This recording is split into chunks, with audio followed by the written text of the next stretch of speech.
recording on this one. Okay.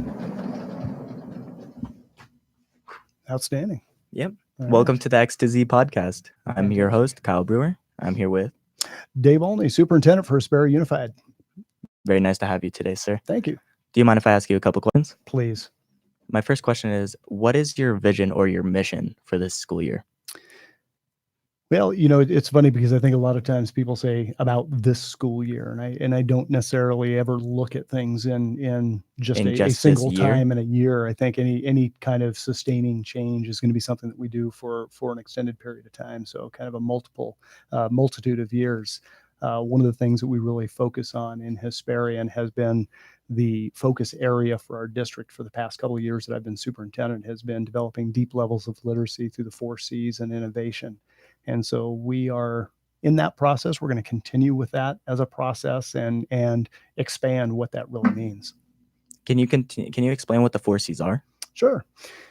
So, when you deal with the 4 C's, you're dealing with primarily critical thinking. That's your first C, and to me, that is the foundational C, if you will, and Okay. all the others kind of meld in with that. But it is critical thinking, communication, creativity, and collaboration. Okay. That sounds amazing. Do you have any plans to help get the students on with your vision? Absolutely, because really the students are the focal point of all of this, right? And so if we just think of kind of a traditional school model, things that we've seen in movies, I always think of Ferris Bueller's Day Off, where we have the teacher up at the front of the class and everybody's falling asleep, right? Yeah. Truly what the 4 C's are about is getting the students engaged in deep learning. So they are an incredibly important part of this whole process. Okay. Do you have any plans on getting parents involved? Absolutely. So when we look at our community, and let's just kind of back up and let's talk about the 4 C's a little bit more, and really talking about what deep literacy through the 4 C's and innovation is, and we can connect that really to our parents. If we think just the term literacy, oftentimes what comes to people's mind is the idea of reading and writing.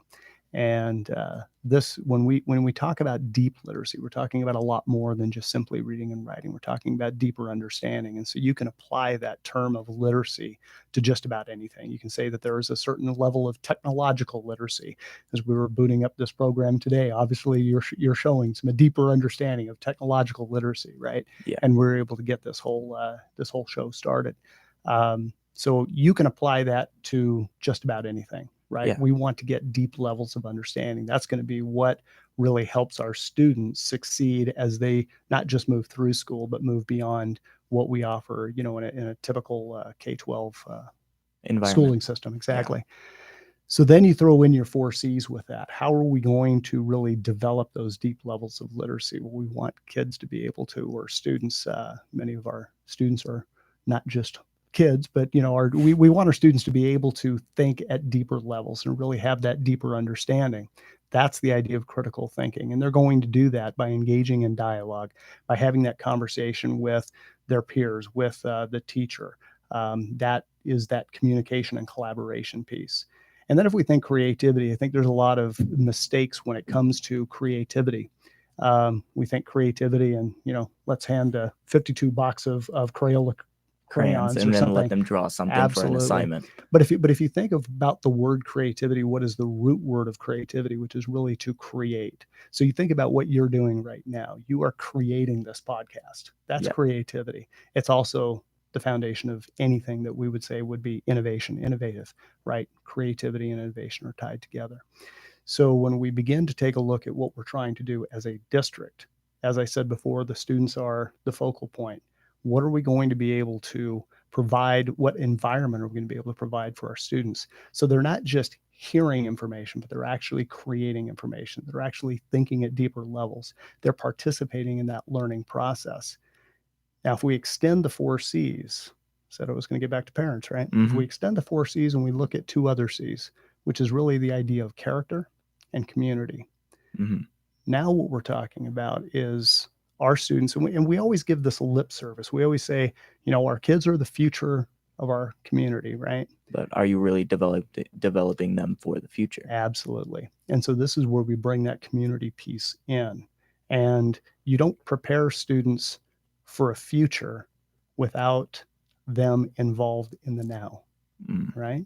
So if they're involved in the community now, you're doing podcasts, you're starting here with the superintendent of the school district, but mhm. to be able to extend out to other individuals within the school system, but how about outside the school system too? And you begin to talk to community leaders, business leaders, civic leaders.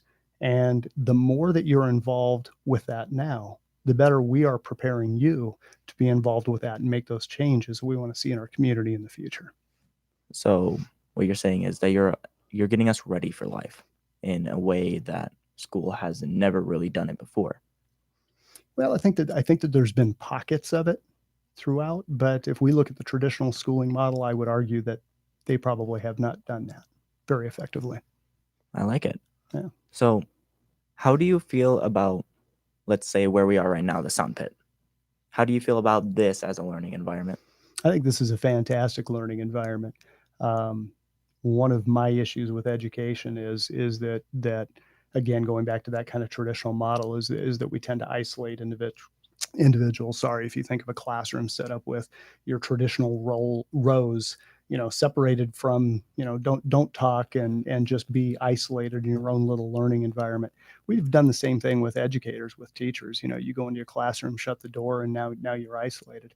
I think opportunities like this where we can actually have these conversations. This isn't just an Where we can opportunity. actually connect? Exactly. And get into levels of dialogue. And so you may walk out of here learning something, which is awesome. I mean, that's what the goal of our Yeah. school system is. But what's amazing is I walk out of here learning things as well. And so when we start to look at that interconnectedness Mhm. of all of us together within this larger system that is the district and what we can create together, that's pretty amazing. And I think that this is just a wonderful example of that. I agree. Youth learns from the old. Old learns from the youth. That's something that has never really occurred, in a sense, especially on a scale like this. How long do you think it would take you to get this set up and into motion? Well, what's interesting is it's not what I set up. It's really creating the environment where all of those within this community set it up. You take a look at some of the teachers that you have here at Canyon Ridge and look at the innovative practices that they are implementing here at a smaller high school. That oftentimes, if we go back in my history, this is my 32nd year in education. I know I don't look that old. Of course, now I see in the thumbnail, maybe I do. But you go back and look at, I just completely lost my train of thought on that one. That was great. Um, Give me that question again. You remember that question? That was a good one. It's not just about me, right? Yeah. And I guess that's where I'm trying to get it. So our I was referring to our smaller schools, which oftentimes we called alternative or continuation schools.